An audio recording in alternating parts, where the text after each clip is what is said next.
tell me a bit about your career trajectory, because it is pretty cool and pretty unique. Yeah, I would say it's probably a little bit different, but there is a single thread that always seems to bring it all together.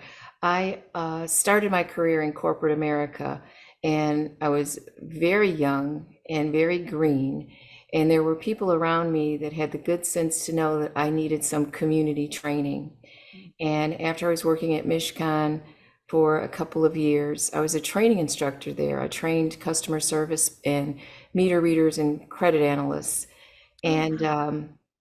I was pretty good at it and I liked it. But working in Detroit at the time, after having come from a very small town, I was originally from Ypsilanti, and it was a very different environment. They decided I needed community education, so they sent me as a loaned employee to work for New Detroit. Mm. And I got a real education there. And Mm. it was wonderful because it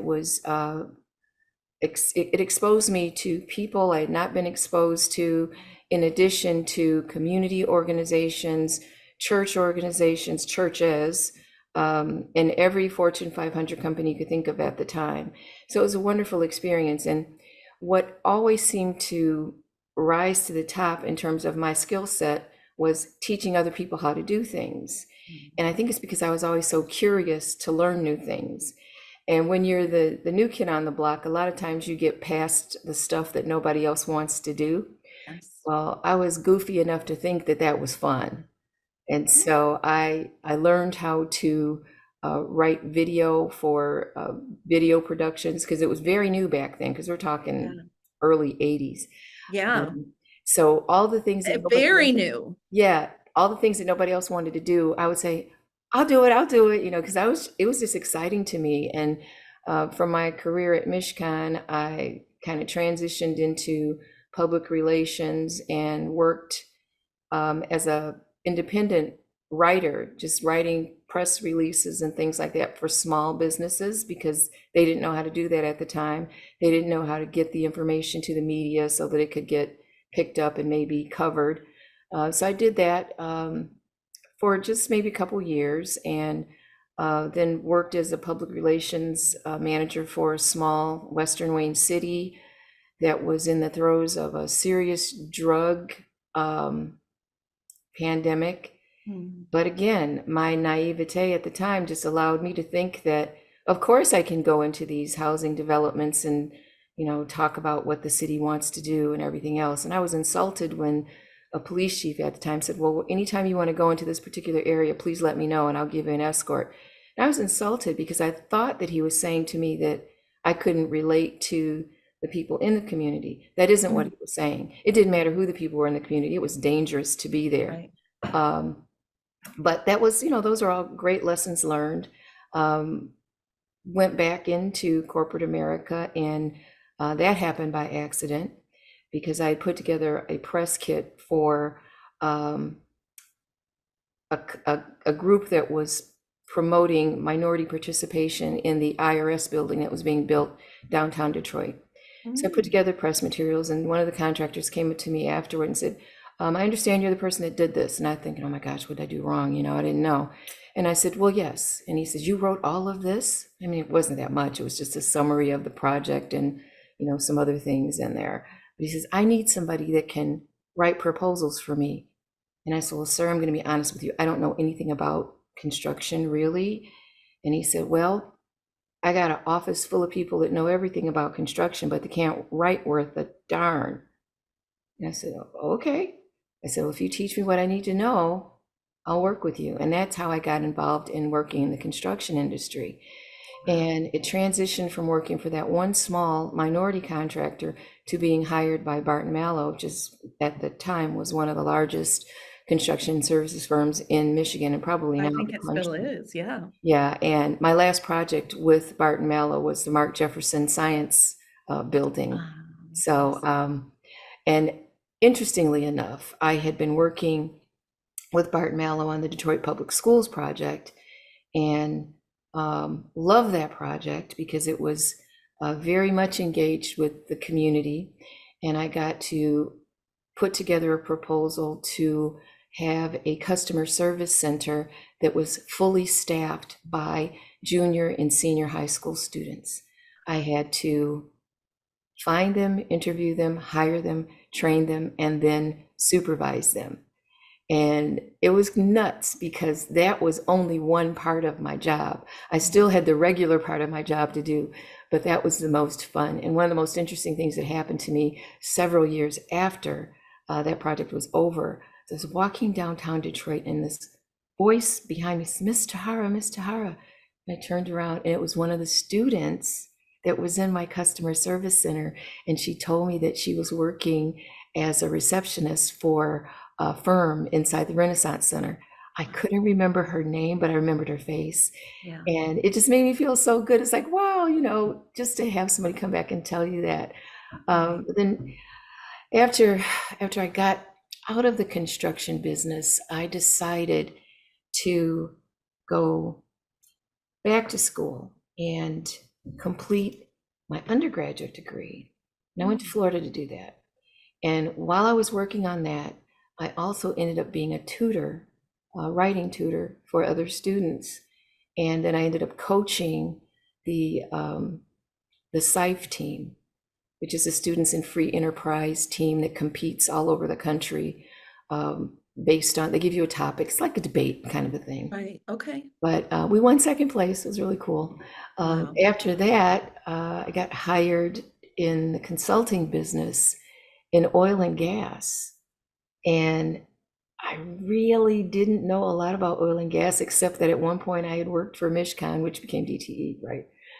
But they needed someone that could support, you know, an executive vice president and help him do presentations and help him pull together research to present to different kinds of clients. It was operational improvement. And I did that for a couple of years. And when the person I was supporting was going to retire, he says, "You know, Nisha, you could do my job. You've been doing my job." And of course, I would have never said that to him, but he would have me do the presentations and go in with him and present everything. And he would just sit there and wait until I was done. And then we would say, "Any questions?" Oh my gosh. But it was great because rather than being offended by that, Right. I was happy to do it because I was learning something new Yeah. all the time. And it was also giving me the confidence and the expertise to stand in front of anybody in a C-suite, because that's who we were talking to. We were talking to, you know, chief operating officers, and it was just a great opportunity to learn that. And I said, "Yeah, you really think?" I says, all I need is a graduate degree to do what you've been doing."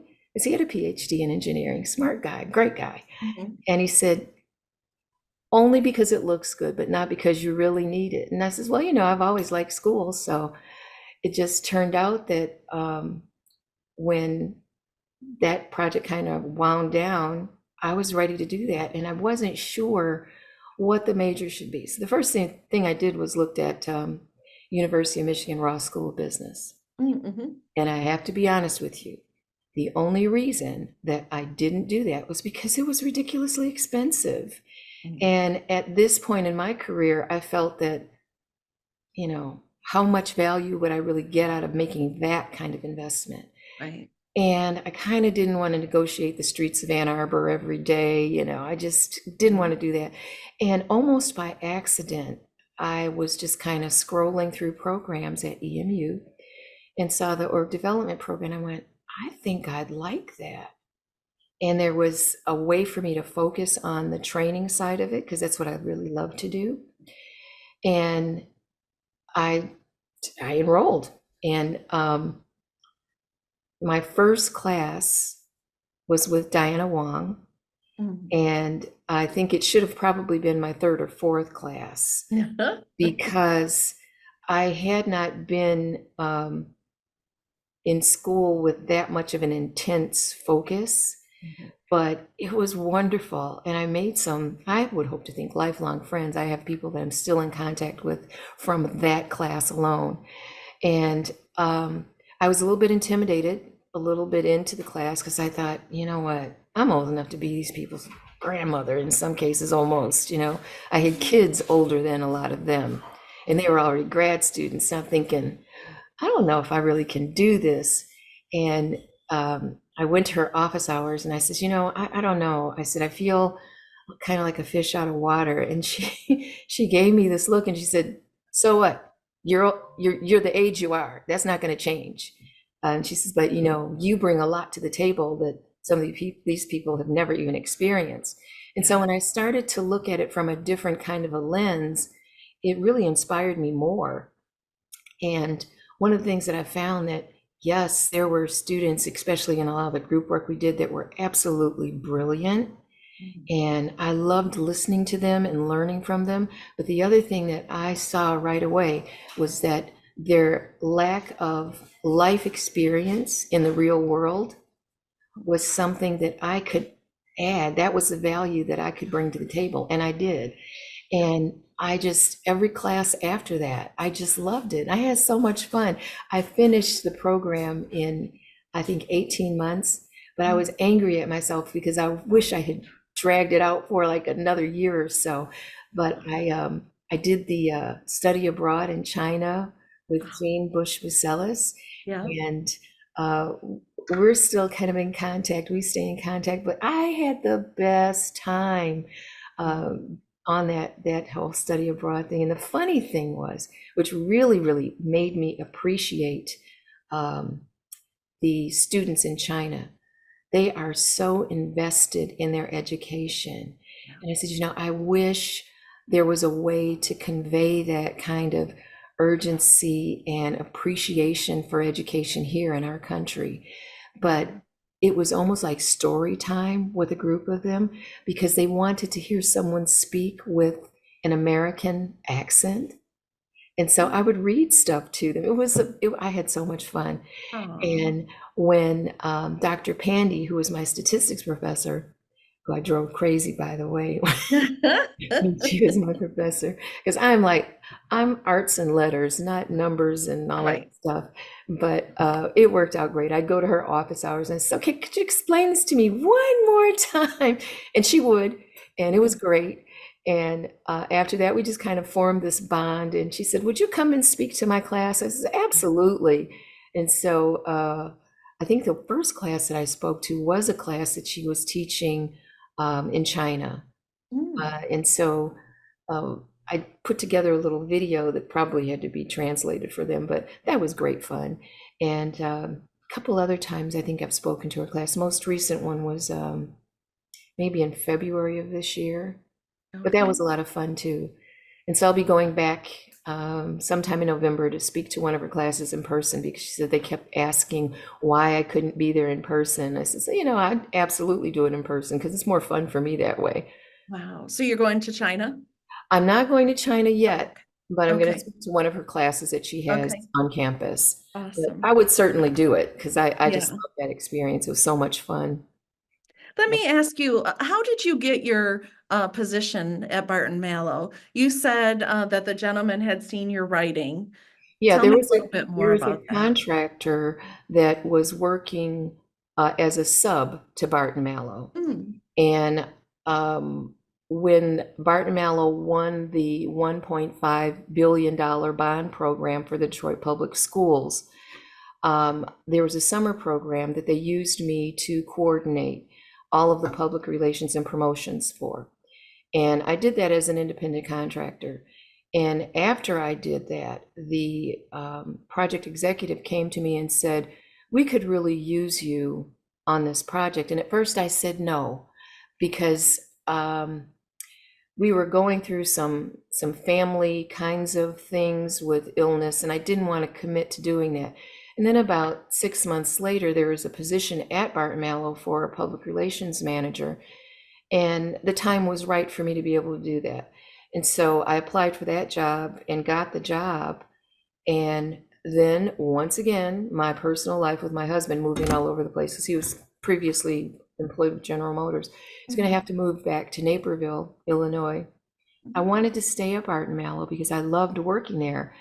And as it turns out, that same executive that wanted me to come and work on the project in the first place came back to me and said, well, if you'd be willing to do this, we'll allow you to commute back and forth. And I said, okay. So every 2 weeks, I would make the drive from Naperville, Illinois to Detroit, Michigan. And it was probably one of the best decisions I ever made, because it was one of the best projects I ever worked on, because I felt that what we were doing was really going to help the students in the city of Detroit. And my role was kind of twofold. I promoted all of the schools that they were building with, groundbreaking ceremonies and getting the press there and all that. But I also was heavily involved in the community side of it. I'd go to the board meetings and field questions from parents. And then once we had the customer service center, the students would be there. And I don't care what you say. People can be as angry as they can be, but they would never yell at those children. And Right. when we had the kids there to do the sign-ins for them, whereas previously there were staff people, they would get mad at the adult staff people. Never did any of my students get yelled at, because Right. those were someone's children, and they appreciated the fact that in addition to the actual construction jobs that the kids worked on, I had found a way to get more women and some young men as well involved in the soft skills side of what was required in the construction business. Because prior to that, no one would ever think that, oh yeah, in construction, people need to know how to read and write and, Right. communicate effectively with others. And it's absolutely essential. And I just love that project. And for I me, know the drive yeah, between Naperville and crazy. Detroit so well because I got my PhD from Benedictine Oh, University. right, Yeah. And right actually, there. one of my classmates lived in Naperville that I Yep. stayed with her on Elizabeth Street every time I went into her school. So, So we did two, we did two tours of duty in Naperville, because my husband with General Motors was there when there was Pontiac. And then I think when he went back the second time, I want to say it was GMC. I'm not sure. I don't remember. Over his career was 45 years with GM. So over that many years, I forget some of the stuff he was doing. But great schools, great community. My oldest daughter graduated from Neuqua Valley High School, which Okay. was like the big high school that was built. It was brand new when she started going there. And her classmate was Lauren Underwood, who's now a congresswoman. I mean, and then there's another guy who's a comedian on Saturday Night Live that was one of her classmates. Oh, Great wow. community, great school. And my twins, who are the youngest ones, my son you met, he graduated from Eastern Michigan, and then his twin sister graduated from U of M. And she still goes back. Her best friend's in Naperville. She's there right now. She just did 2 weeks in Japan and now 3 days in Chicago, because she was going to a concert last night. I mean, what a life, right? But Wow. she's a cybersecurity engineer.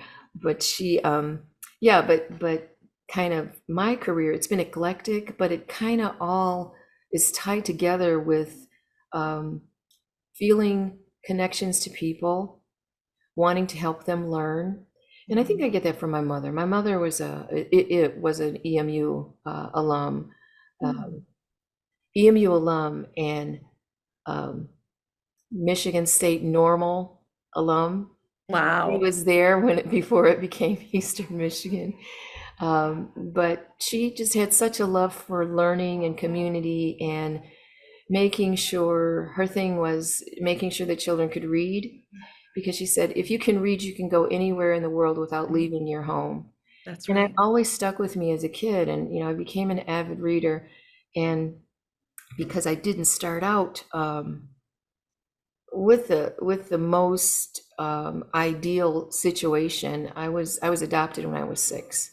Oh, And prior to my mom and dad adopting me, I had been raised by my mom, who was Japanese, didn't speak English. And so my English wasn't that great either. And I got teased.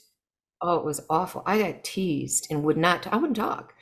And when I was in first grade, and my mom and dad had first brought me to Ypsilanti after I was adopted, my first grade teacher, Mrs. Sampson, I'll never forget her. She said, I know she's smart because every time I give her work to do, she never misses anything, but she won't read.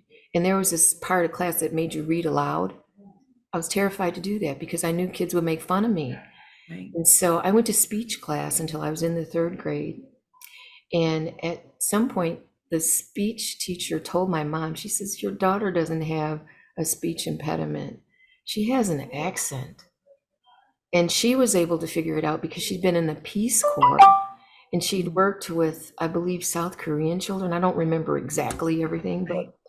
she figured that out. And after that, she heard me singing one day. She stepped out of the room and I was just kind of singing a song. And she couldn't hear any accent while I was singing. Well, there's a different part of your brain that does the creative stuff than does the other stuff. Right. And she said, how do you do that? I said, I don't know. I just sing what I hear. And so then it became speak what you hear. And my dad was a big fan of watching the evening news. And Yep. he had this easy chair and he would sit and watch the news and I'd sit on the floor next to him and I'd watch. Was it with Walter Cronkite? Walter Cronkite, absolutely, absolutely. And I would just listen to how he spoke and Yeah. the things that he would say, and I would practice. I'd practice reading books. And then it got to the point where by the time I was in high school, I was on the forensic team. I was a debater. And I did poetry readings and I did sing. I do sing. But I just laugh about it now because I said the thing that challenged me the most, which was speaking out loud in front of people, became the skill that has created this career that I have. I've done voiceovers for commercials.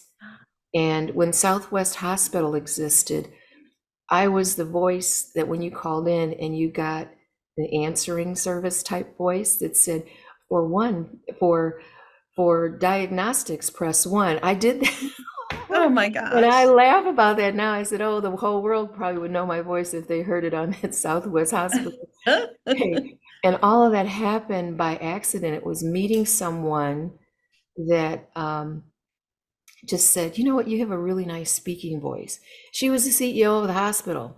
And she said, we're doing this new thing with this voice recorded answering service. It forwards patients to different departments. Do you think you'd be interested in doing something like that?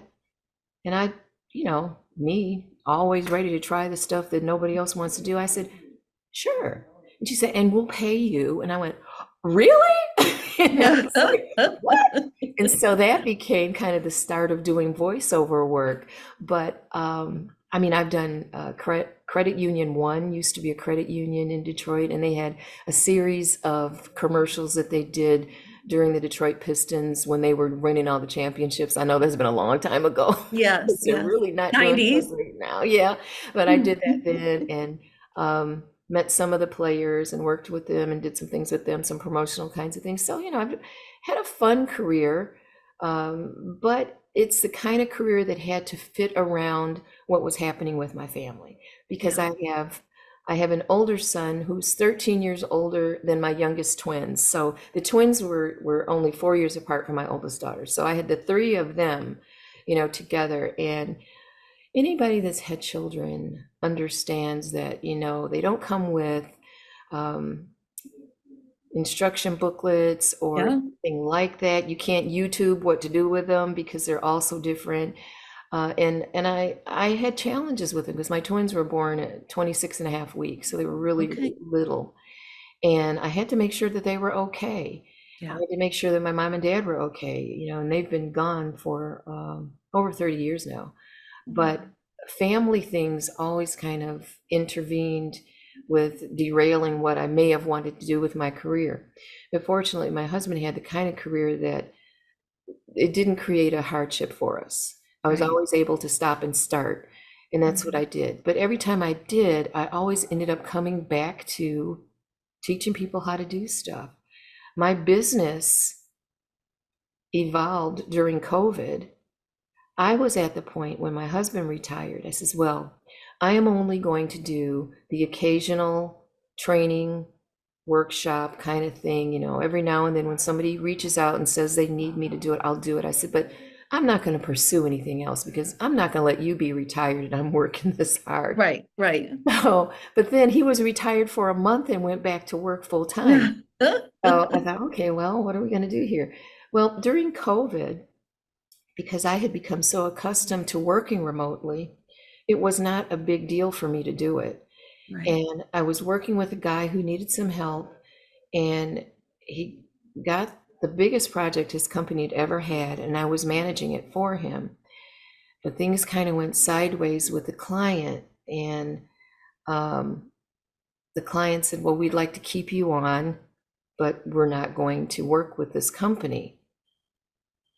And I said, well, okay, let's see how this goes. So I did it, and the people that were on the team stayed with me. And then I continued to work for that company for another 18 months on their projects. And I had to form a company to do it because they needed somebody that they could say, this is a legit company. So I did that. I did all of that. And after I worked with them, I just kept going. I had clients that kept calling and saying, yeah, we'd like to use your services. And what we do is business development as a service.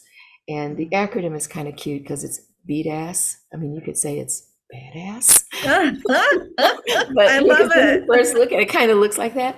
But what we do is short-term marketing campaigns that include outbound marketing for clients so that they don't have to hire a full-time staff to do that. They may only want a project that lasts for 60 or 90 days. I've done them as short as 30 days.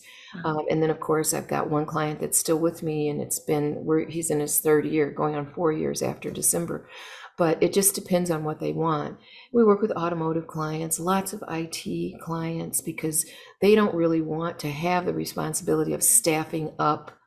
And then, with the downturn in the market, then they've got all these people they have to lay off. Right. And what I did was targeted people that didn't necessarily want a full-time job because they were either stay-at-home moms that had Right. the time available when their kids are in school to work, maybe 3 hours, or semi-retired or retired people that have a great skill set. So there's a very easy ramp up to teach them how to do what needs to be done. And again, they only want to work, maybe they only want to do a project for 2 months or 3 months, and then they're off to do whatever they want to do. But they always come back, and that's what's really cool about it. And then, of course, I've had interns who are about to graduate or they've just graduated, and they don't really have the background or the experience. And I say, okay, well, work with me. I never let anyone work with me for free because I don't believe in that. Because I Right. think if you value people, you pay them. Yes. So I pay them to do the project, they get the experience, and they have a little stipend left over, and they move on to do, bigger and better things. Even with my own son, during COVID, he had been in HR with a tier one automotive supplier for 4 years. And he was just doing the transactional side of HR. He says, Ma, I'd really like to get more into sales. I love cars. He's always loved cars. His dad's a car guy. And I says, well, work with me for a little while. Well, you've got this time, COVID is making everybody stay home anyway. Right. And so he worked with me about 6 months. We drove each other crazy, but he's really gifted at learning CRMs, customer relationship management systems. And that really helped my business a lot. And he's a whiz at Excel. And so after he worked with me, he went out in the open market and got a position with an energy company because he's one of these sustainability, vegan type health people, marathon runners. So that's the space that he's interested in. And he worked with them for close to 2 years. And then they merged or got bought out by another company, and they wiped out their entire sales staff. So as things would happen, the company that his dad was with needed somebody that could do internet sales, that had a background working with a CRM. So he's been doing that for a while. But his real interest is in the EV space. Wow. So he's right now, and I can't mention the name, but he's very close to signing a deal with an EV company. And I said, just think, if I had not driven you crazy for that 6 months, you may not be doing what you're doing. He said, Yeah. Mom, you're right. And you know how good it feels to have one of your kids say, Mom, you're right. Yes, I do. Absolutely. It's wonderful. But I just, and then with the most recent approach, I would say in the last 2 years, my focus in doing workshops has been centered around psychological safety. Started off doing diversity, equity, inclusion, and belonging. And after I did probably 5 or 6 sessions with different kinds of companies, I started to look at the kind of pushback that I would get from those sessions. Right. When I started, I accidentally ran across Amy Edmondson, and I don't even Yep. remember why or how I ran across her. And I started reading her work, and I thought, you know what? This is the foundation that needs to be laid before you can layer the other things on top of it. Absolutely. And I had an opportunity to work with a company out of Philadelphia. And believe it or not, one of the students that was a classmate of mine introduced me to the CEO. And that's how I got that job.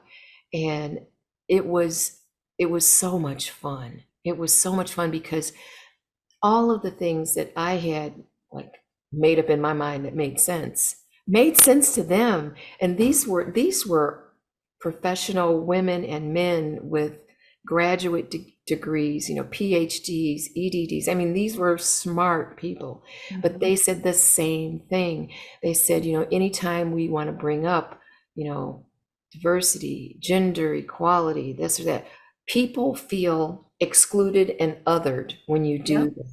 Absolutely. And it's the truth. I said, you know what? I will no longer begin. If someone says, yeah, we need some diversity training, we need this, I said, oh, tell me a little bit more about what's going on. And I usually am able to convince them to let me do a psychological safety session first. Yeah. And believe it or not, when that is introduced, they will then open up and start discussions about what's equitable, what's fair, Yeah. what's appropriate in a workplace. And so I thought that's where I'm hanging my hat from now on. I mean, I still have really good trainings that address the other issues, but I work those in under the umbrella of psychological safety. I love it. Interestingly enough, I was invited to write for an online magazine. I just submitted the article yesterday, and it was about the November edition, and it's circles and culture and belonging, and they wanted you to tell a happy kind of a story. And I thought, my mom is from Oklahoma. She has connections to freedmen, and there are also Native Creek or Muskogee indigenous people in her family.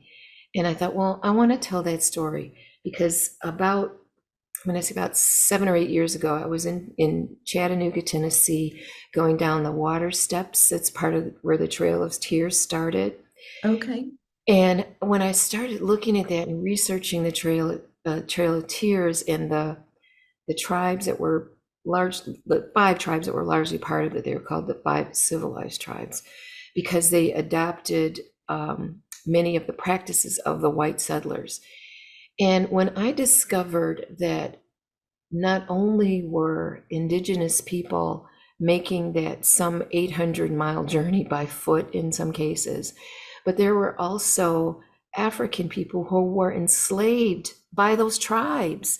And I said, yeah, this is horrible. And when I looked up where my mother's property was, it's right in the heart of Creek County, which is where the Muskogee Indian Nation landed when the Indian Territory became Oklahoma. And so as I started to look into this and ask questions about, a few of the relatives that are still old enough to know things, they said, oh yeah, this is what happened and this is what happened. I went, wow. Then I found out my mother is born on Thanksgiving Day, which is why I always hated Thanksgiving after she passed away. Oh. But about 2 months ago, I was going through some of her things because we were getting ready for this renovation in the house. And so I was trying to clean out stuff and get rid of boxes so I didn't have so much stuff to move around. Found a box of her things, and in there was my adoption certificate. My adoption certificate was dated November 26, 1964. Well, November 26 stuck out to me because that's my granddaughter's birthday. And she was born just a few days before my oldest sister passed away, I was the person I was closest to. And so I thought, wow, November 26th. I'm still looking up November 26th. Do you know that November 26, 1964 is Thanksgiving Day? Oh And my then I said, gosh. how the heck did they have this document dated on Thanksgiving Day? And the only thing I can think is, back then, computers didn't exist that did that kind of stuff. Everything was done by humans, and maybe somebody dated that wrong, but I don't know, but it is what it is. And I thought Wow. about it, says maybe that's a way for my mom to kind of tell me I should love Thanksgiving, because in 2026, my granddaughter's birthday is going to be on Thanksgiving. Wow. And so I thought, this is kind of a circular kind of thing. Yeah, So big time. now I love Thanksgiving again. So Wow. I thought about that. I says, when you want to just not like something, and sometimes things just come to you in an odd way. But I thought, this is serendipitous. This was supposed to happen like this. Absolutely. Wow. It sounds like networking has really played a big part in your career. You know why? Because I am fascinated by people. I love hearing people's stories. And I go back to something my dad used to say when he would see someone that he hadn't seen for a while. He would say, "What's your story?" And it was just his way of saying, "Tell me what's been going on with you." Right. And so, "What's your story?" is something that's always been in my head. So when I meet people, that's the first thing I'm thinking is, what is their story? Because I've had that kind of curiosity about me. People will say, "Where are you from originally?" And I'll say, "Kansas." But truly, I am. I was born in Kansas. Right. They're like, well, that's not really what I meant. No, it's not, but it has become a talking point. And Right. the things that used to offend me, hurt my feelings, and make me feel bad are those things now that I understand make me interesting and make Yeah. people curious. And I try to have others embrace that same kind of thinking. I have a young woman that I'm mentoring right now, and she says, "I don't know how to do anything. I just don't know how to do anything." And I said, "Really? That's not true." I said, "How did you pull that outfit together that you're wearing?" "I don't know. I just put it on." I said, "Well, you know how to do something because you look really sharp." Yeah. And when you can kind of get people to recognize that they don't need to compare themselves or measure themselves by what other people have done, they just need to be their best. Yeah. And, with anything, if you want to do it, I used to think that, especially as a woman, if you want it all, you can have it all. And I don't disagree that that's true, but I do feel that you can't have it all at the same time. Yes. I could not have been the kind of mom that I was if I was trying to focus 100% on building a career. Yeah. I could not have been the corporate wife that I was if I was not focused on making sure the children were good and then my husband had what he needed. Right. So I'm saying that as I look back at my life, because, there's a lot for me to look back on now, I feel very content that I did it the way I did it. I'm not saying that there weren't times I wasn't frustrated by it, because I would look Right. at how people did things and I would say, "Ugh, I could do so much better than that because I know these things or I can do these things." The truth of the matter is I was doing what I was supposed to be doing at that time. And now I just focus on, never stop learning. I just never want to stop learning new things, researching things. I love the internet so much, and I love the access that you have to scholarly information, and you don't have to spend hours in a library. I can stay up until 3 o'clock in the morning on the internet looking at things and researching things.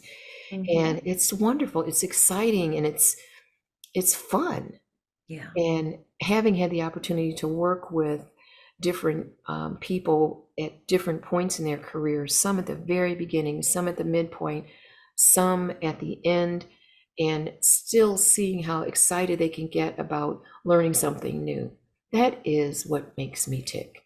I love seeing other people get excited about learning something new.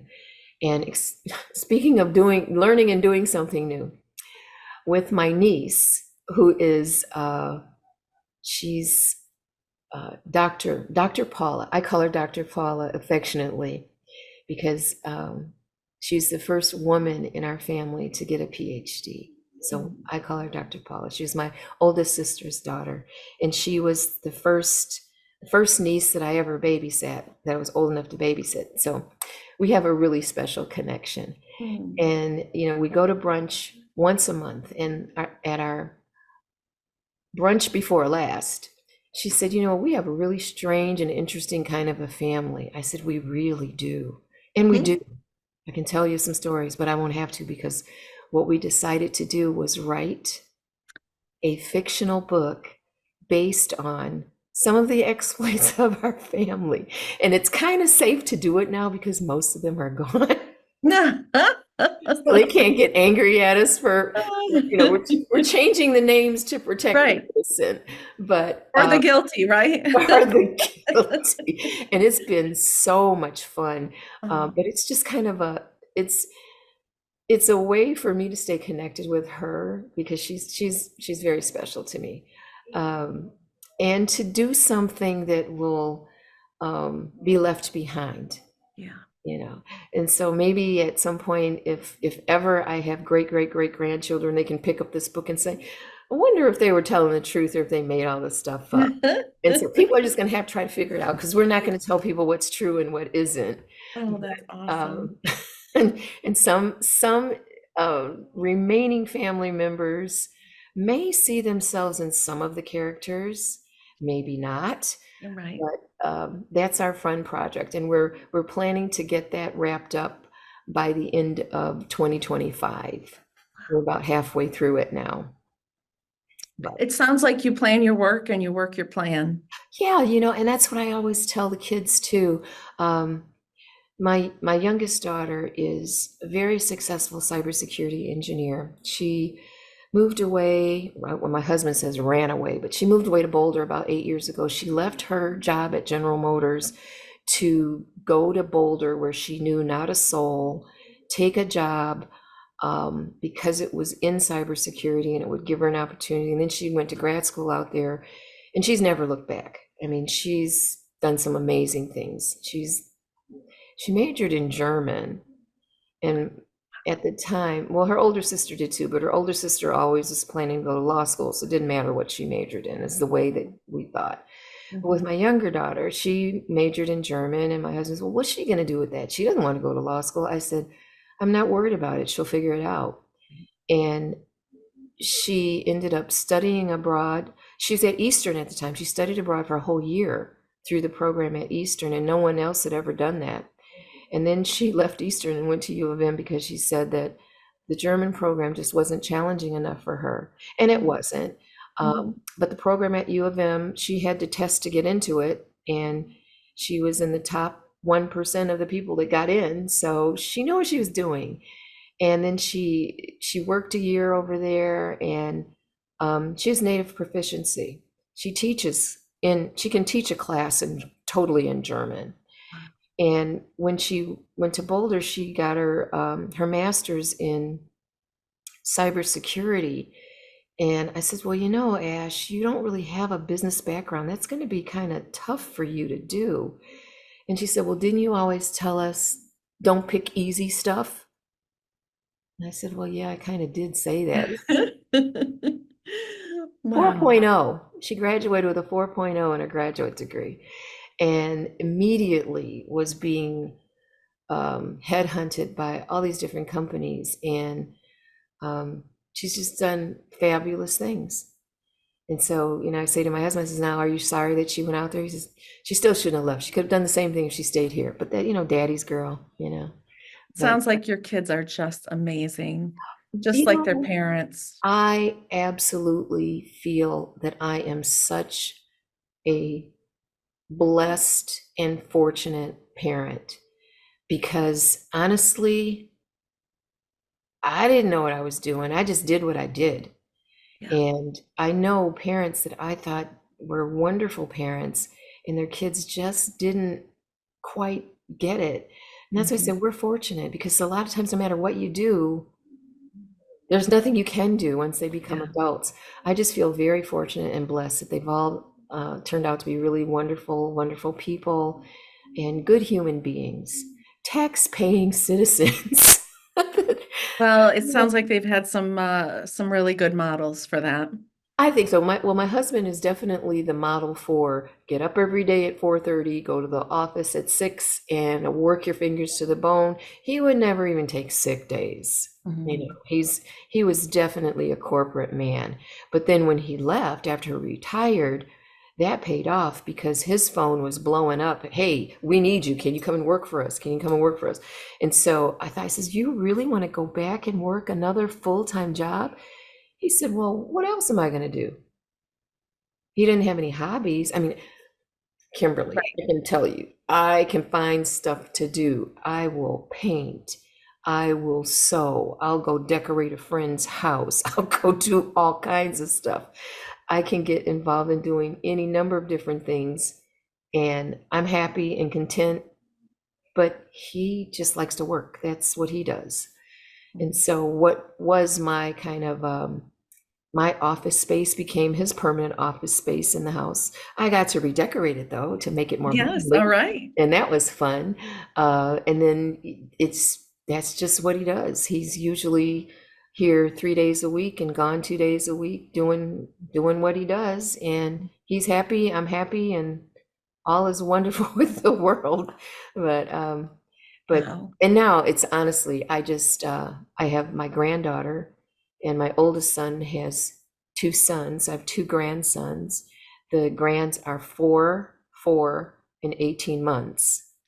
So next week I'm going to do some business, but I'm taking off to spend time with them in Virginia. Mm.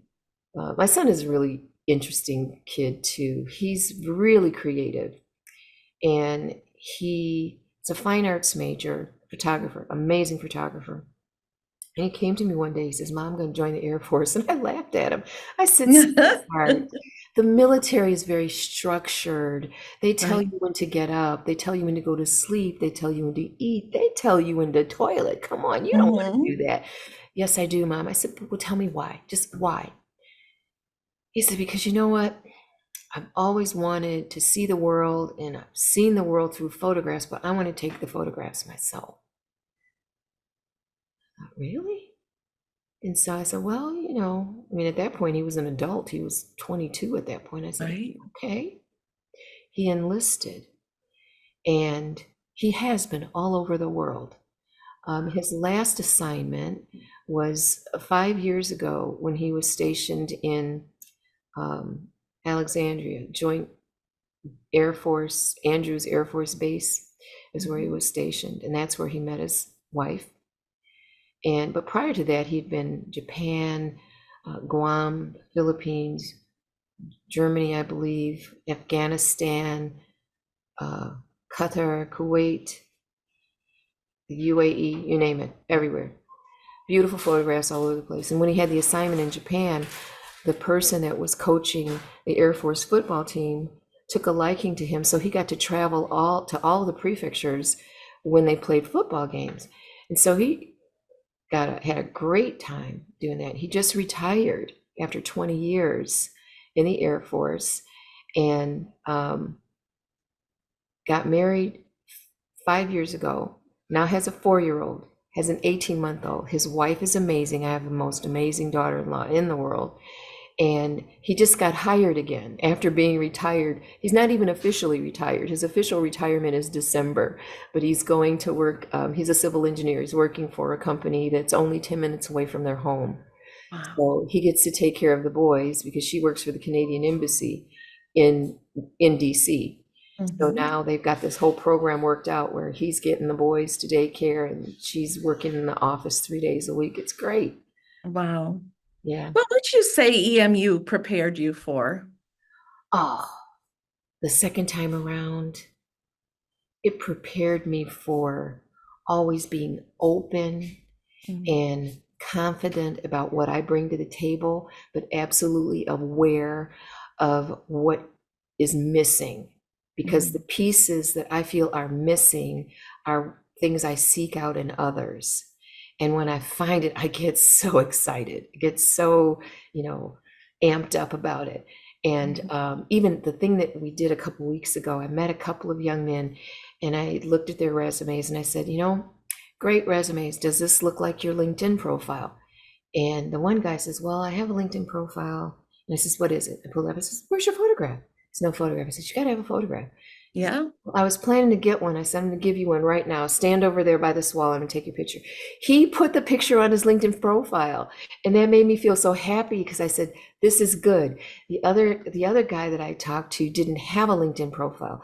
I said, okay, put your information in my phone. I'm going to send you an email and we're going to work on putting your profile together because he's going to graduate next April, I think you said. Yeah. And that's so important to have that. You got to have it. I said, because 90% of recruiters are looking at LinkedIn Yep. and you gotta present the right kind of image just to get That's your somebody. shingle.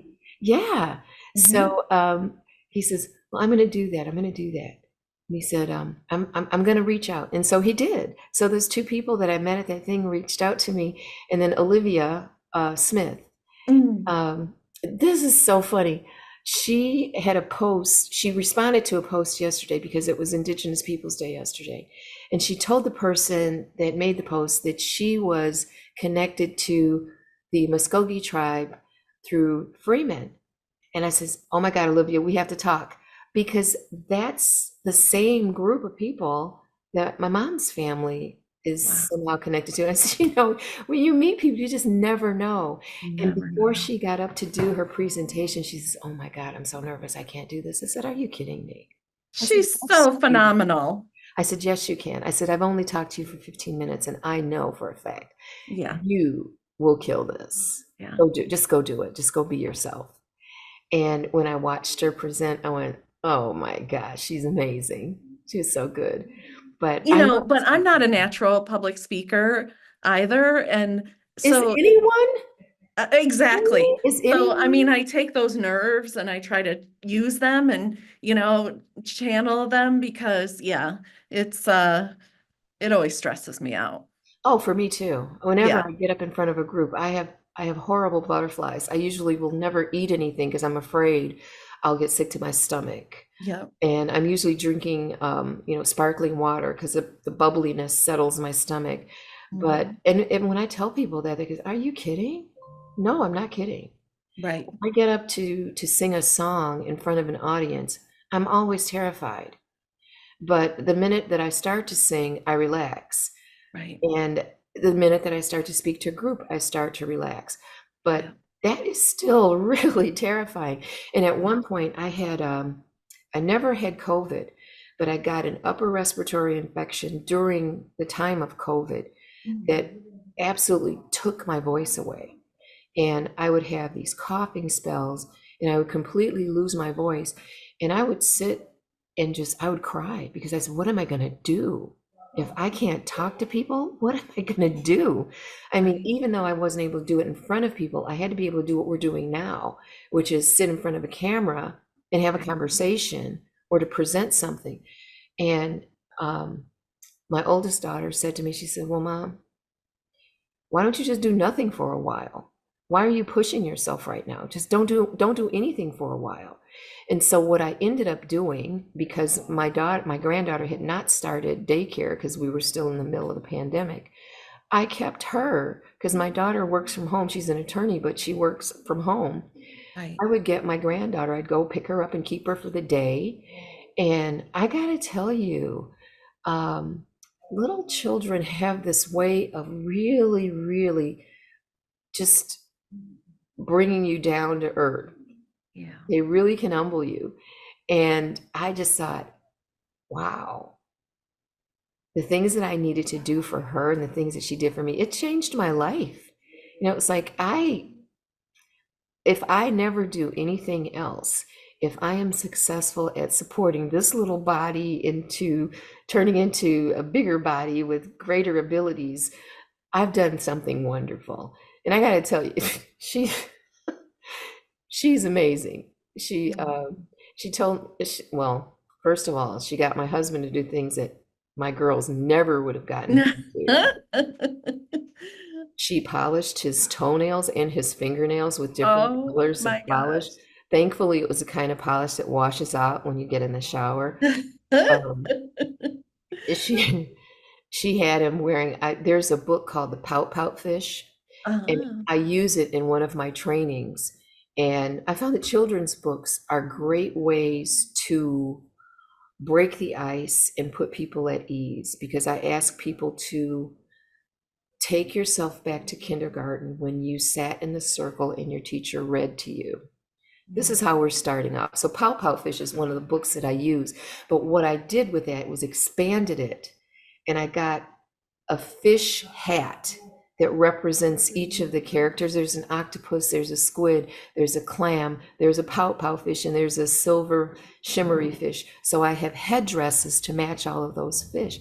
And so she decided that she wanted him to help her act out the book that day. And I have a picture of him with the octopus hat on with these things in front of his face. It's the most hilarious thing, because his face is saying, I can't believe I'm wearing this nonsense. It's And I'm letting you take a funniest picture thing. of it. I got a picture of it by accident. He didn't know I was getting a picture. And it is the most hilarious thing in the world. But it's amazing how children take you back to like the basics. And when you go back to those basics, you start to realize, okay, well, this is how you build on something and make it grow.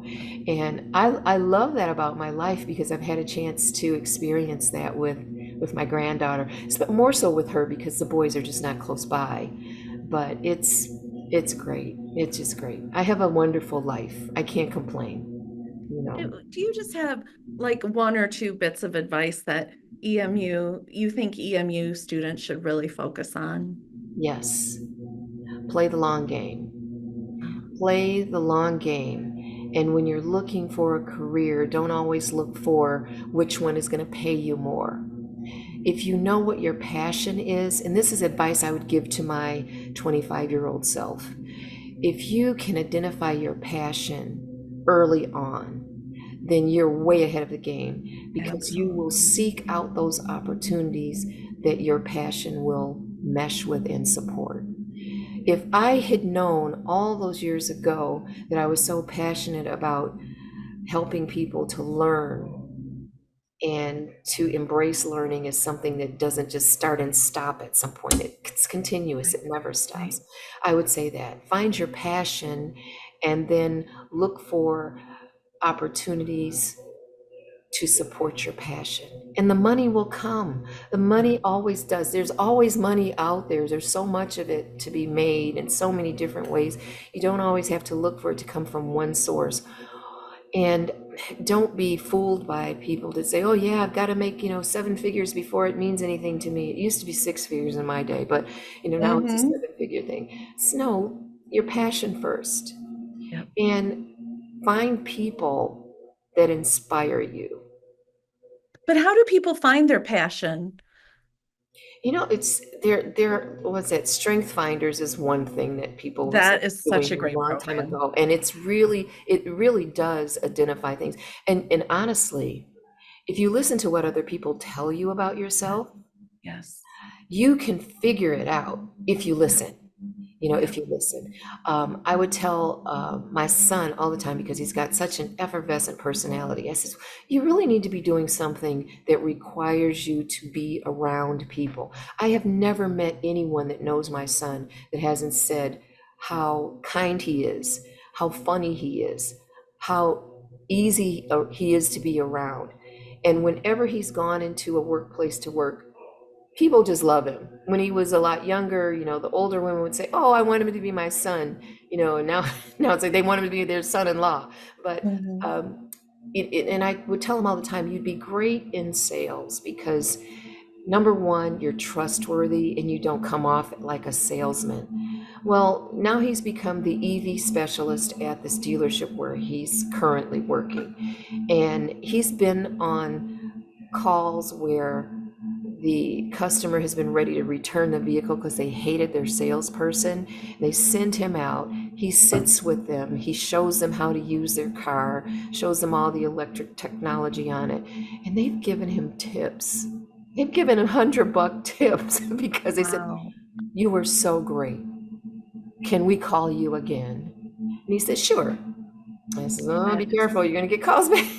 But that's always been his personality from the time that he was a little kid.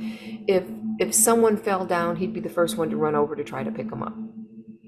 That's his natural gift. Just like his mama. And my daughter, my oldest daughter, thank you, by the way, that's so sweet of you. She is a lot like my husband. She's got a very stoic personality, heart of gold, super cerebral kind of a person, but very, very sensitive. And for her, and she has social anxiety. And for her, being able to work from home has allowed her brilliance to really shine through, because during COVID, you needed people that could be brilliant Yeah. without being, babysat, that you needed to be in an office for people looking over their Yes. shoulders. And she gets the toughest job. She's got the Google cases, or Meta, I think she said. They're called Meta now. But automotive cases, all the tough stuff has been thrown to her because she's very methodical. She's very detail oriented. She picks stuff apart that other attorneys don't find, and it works for her. But if she had to be in a bullpen with the kinds of personalities that you see some attorneys have, she would not do well, because Right. that's just not for her. It's why Yep. she said, "Oh, I never want to do criminal law. I don't want to go in a courtroom. I never want to be in a courtroom." A lot of people don't realize a lot of attorneys never go in a courtroom, Right. but Right. she is really good at what she does. Wow. And with my oldest son, because I thought he would not do well with that kind of structure. He absolutely did extremely well with that kind of structure, because he knew what he was supposed to do at every step of the way. And he knew when it was time for him to have his creative outlets. And it's just really finding what you're good at and Yeah. focus on it. And everybody's not good at everything. Ask Dr. Pandy about me in her statistics class. That's why I was always in her office hours. I would say, "Would you please explain this to me one more time, please?" And she said, "Yes." So patient, so brilliant. And if she could make me understand that stuff, she can make anybody understand it. But She's in China right now. yeah, She just left yesterday. So she's an amazing young woman. She really is. Being around younger people, that was one of the things that I loved doing, was just seeing how different generations processed information, yeah. seeing how they embraced certain things, and then introducing them to things that maybe they thought was not worth it because maybe their moms or dads did it. But Right. yeah, and I would just say always be open. That's my advice to any young or old person. At the point that you feel you don't need to learn anything else, okay, just put another nail in the coffin and call it a day. Exactly. Exactly. You always have to be ready to learn new things and be flexible and be prepared not to be the sharpest tool in the shed all the time.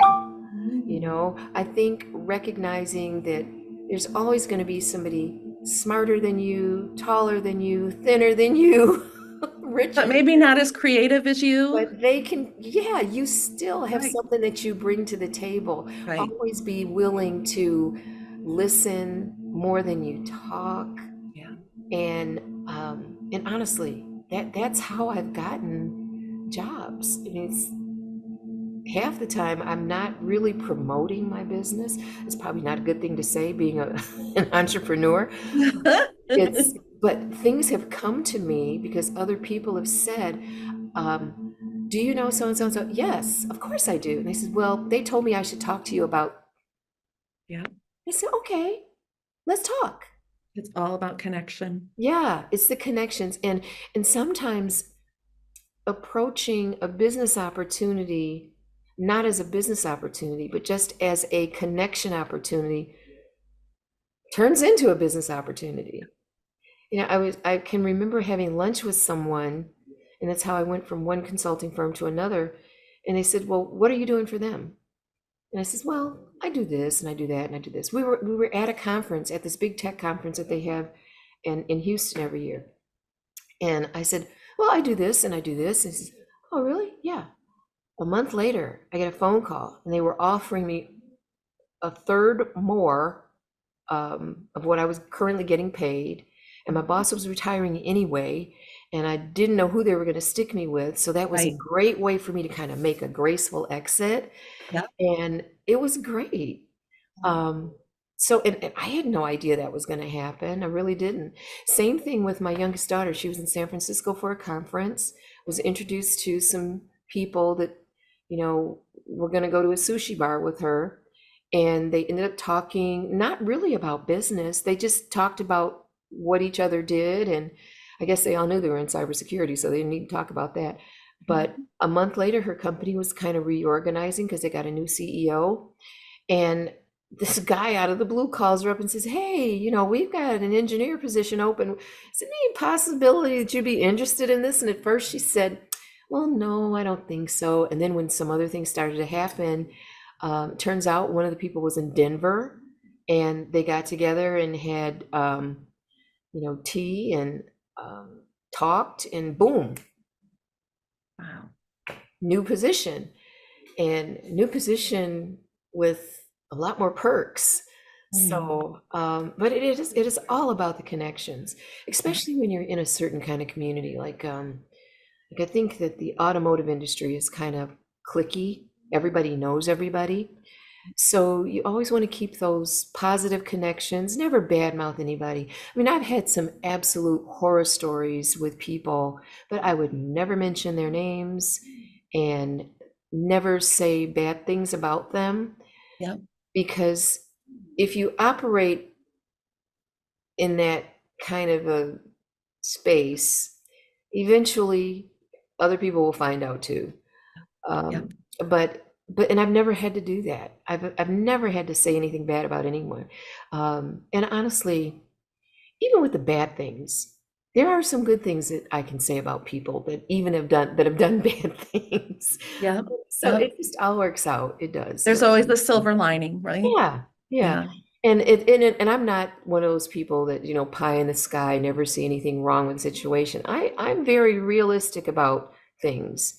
But I just kind of like to leave the negative stuff in the back and push forward to find the positive. And I think that's if that is a piece of advice I'd give somebody, is like, don't dwell too much on the negative and the things that didn't go right, because there's so much more value in using your energy and focusing on the things that will be positive and that will go right versus wrong. So, and I also think stay connected to the EMU community. Yeah.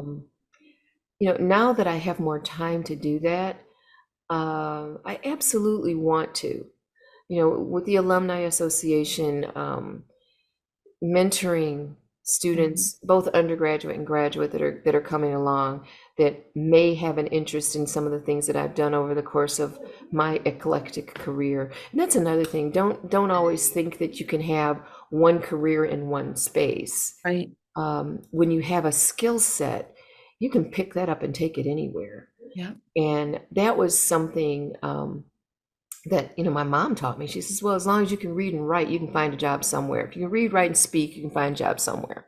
It's really true. It is true. And I say that to people, hone your skills, keep them sharp.